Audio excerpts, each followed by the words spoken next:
Perkenalkan, nama saya Maria Regina. Saya biasa dipanggil Regina. Saya merupakan sarjana hukum dari Universitas Diponegoro, Semarang. Selama kuliah, saya mengikuti magang di Kejaksaan Agung RI. Kemudian saya juga mengikuti berbagai macam pelatihan dan juga saya sempat menjadi kepala divisi dalam sebuah organisasi, kemudian juga menjadi Dewan Pertimbangan. Kira-kira kenapa ya saya tertarik dengan DigiStar Internship Telkom Indonesia?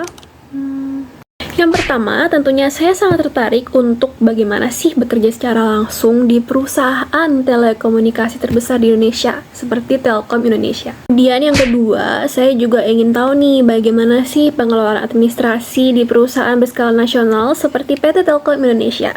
Ketiga, tentunya saya akan mengasah kemampuan dan wawasan saya dan juga pengetahuan yang saya miliki untuk magang di PT Telkom Indonesia. Saya akan berkomitmen secara penuh terhadap program DigiStar Internship yang diselenggarakan oleh PT Telkom Indonesia ini.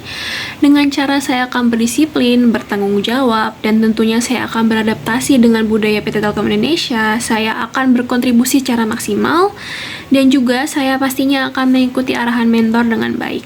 Sebagai fresh graduate, tentunya kegiatan saat ini saya fokus dalam pengembangan diri saya, terutama pada skill saya dengan cara mengikuti pelatihan soft skill, mengikuti workshop, dan juga saya mengambil freelance sebagai review kontrak. Itu membuat saya mengetahui bagaimana sih untuk menyusun dokumen yang baik, bagaimana sih drafting yang baik, seperti itu. Dan juga saya aktif belajar Excel melalui YouTube. Juga saya mempelajari berbagai macam soal psikotes untuk melamar pekerjaan. Dan tidak lupa, saya setiap hari secara rutin berolahraga seperti jogging atau jalan pagi untuk menjaga kesehatan dan kebugaran tubuh saya.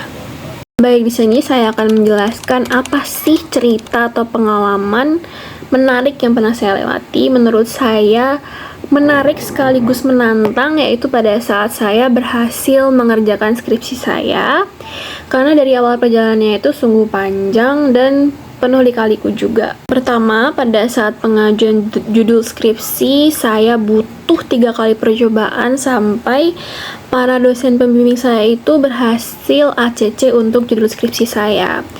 Judul skripsi saya ini terkait dengan pengaturan data pribadi pengguna AI di Indonesia, yang mana pengaturan itu secara spesifik belum ada dan belum ada diatur di undang-undang di Indonesia ini.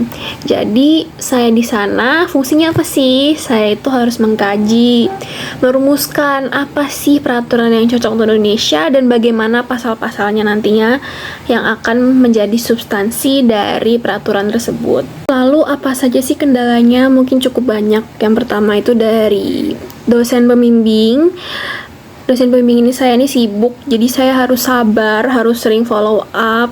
Terus yang kedua, dalam mencari referensi, karena ini penelitian baru yang belum benar-benar ada peraturan spesifiknya, jadi saya harus benar-benar mengkaji dari berbagai macam sumber. Ketika mengkaji skripsi itu butuh waktu lama, karena aku harus mengkaji dari 2 UU dari negara lain, contohnya Generative AI Measures dari China, kemudian juga Undang-Undang AI milik Uni Eropa, yang mana aku harus menganalisis pasal yang cocok untuk Indonesia dan bagaimana merumuskan pasalnya untuk Undang-Undang AI nantinya. Pada waktu 4 bulan, akhirnya saya bisa menyelesaikan analisa saya terkait permasalahan tersebut, dan saya merasa sangat bersyukur dan saya banggakan diri saya sendiri karena saya sudah mengorbankan untuk waktu main saya, pikiran saya, tenaga saya untuk skripsi ini, dan hasilnya sangat memuaskan. Kemudian saya akan menjelaskan apa saja sih tools yang bisa saya gunakan. Yang pertama mungkin Microsoft Office, ada Word, ada PowerPoint, ada Excel. Saya berada di skala 9. Kemudian untuk